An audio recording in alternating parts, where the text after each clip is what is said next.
Moi, c'est Tom, j'ai 26 ans et je viens du graphisme. Aujourd'hui, je me suis reconverti vers l'électrotechnique et j'ai donc cherché une alternance pour préparer le BTS. Je savais pas encore bien ce que je cherchais, donc je vendais mon profil atypique du mieux que je pouvais en espérant être convié à des entretiens. J'ai réussi mon coup sur une dizaine de boîtes avec environ 60 candidatures, dont des réponses à des offres ouvertes et des candidatures spontanées. Parmi ces 10 entretiens, il y en a un en particulier qui m'a marqué. Non pas parce qu'il s'est bien passé, au contraire, mais parce que je savais pas ce que je foutais là, très clairement. Moi, faut savoir qu'à la base, et y a pas de honte à le dire, je suis un petit manuel. Tu me donnes un schéma, je sais monter un meuble, pas de problème. Je maîtrise les outils de base, mais ça s'arrête là. Et malgré ça, quand j'ai commencé mes recherches, j'ai quand même postulé partout où je pouvais. Je me disais qu'au pire, ça répondrait pas, qu'au mieux, ça m'entraînerait en entretien. Pour l'exemple dont je vais te parler, il s'agissait d'un gros site de gaz où il était question de maintenance industrielle.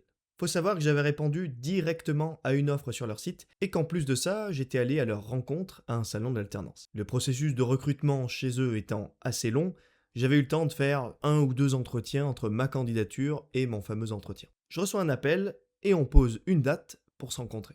Jour J, j'arrive, je me gare et direct, tu sens l'ambiance. De multiples installations par dizaines. Je suis pas un grand stressé de base, mais quand tu passes de l'ambiance start-up à un parking bien normé, à un bâtiment ultra sécurisé où il faut donner ta carte d'identité dès l'entrée, il y a un changement d'air quoi.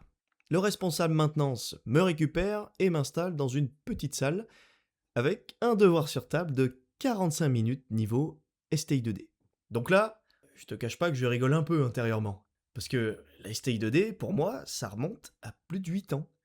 Donc j'ouvre le document, et là, je comprends direct que je passerai pas 45 minutes dans cette pièce, mais plutôt 10.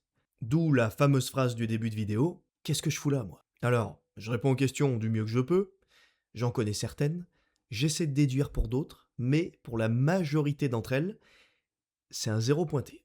10 minutes passées à peine, je me lève, je prends mon courage à deux mains et je retourne voir le responsable. Moi, faut savoir que je tourne à l'humour quand je stresse un peu. Donc, grand sourire, je lui sors quelque chose du style bon, faudra pas lire tout ce qui est écrit parce que ça remonte à loin tout ça. Pas une, pas deux, on se rend dans une salle de réu avec un autre de ses collègues pour le fameux débrief. Au début, c'est une sensation de honte qui m'envahit. Un des gars lisait les questions une par une et t'avais un gros blanc juste après.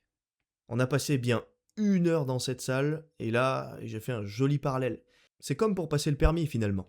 Tu stresses comme pas possible au début, et si t'as le malheur de faire une erreur, après tout roule, ça te passe au-dessus quoi. Donc, j'ai encaissé les 5 premières questions, et ensuite j'ai su que je serais pas pris, donc j'ai lâché la bride. Et effectivement, des choses qui peuvent paraître évidentes pour certaines personnes ne le sont pas pour d'autres. Grâce à ça, j'ai eu un déclic. Fallait que je bosse.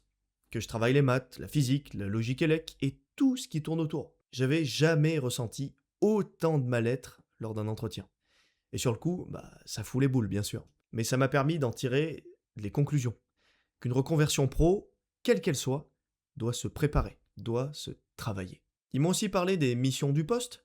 Et pour la première fois de ma vie, pendant un entretien, il n'y a pas grand-chose qui me donnait envie non plus. Donc nouvelle prise de recul pour moi, mon BTS ne sera pas adossé à un poste 100% maintenance. J'en ferai par contre avec grand plaisir à l'école, aucun problème là-dessus. Je pense que c'est important de savoir précisément ce qu'on veut. Et pour le cas de cette alternance, ça m'a clairement permis de savoir ce que je voulais et ce que je voulais pas. Donc si aujourd'hui tu es en reconversion pro, hésite pas à postuler, même à côté de la plaque. Prendre des portes, foirer des entretiens, c'est le seul moyen de tâter le terrain finalement. Et si ça m'a bien servi à quelque chose, c'est pour les entretiens suivants. Et c'est comme ça que j'ai décroché 3 mois plus tard mon alternance en bureau d'études. Entretien d'embauche, 2 jours en immersion, je t'en parle dans cette vidéo. Et petite anecdote croustillante pour la fin, on m'a rappelé pour ce fameux entretien raté, j'étais dans les 3 derniers candidats. C'est dire si avec du savoir-être couplé à un peu de boulot, on peut décrocher ce qu'on veut. Si tu as déjà vécu, toi aussi, un grand moment de solitude en entretien, partage-nous tout ça en commentaire. Et pour le reste, n'hésite pas à t'abonner pour suivre l'aventure.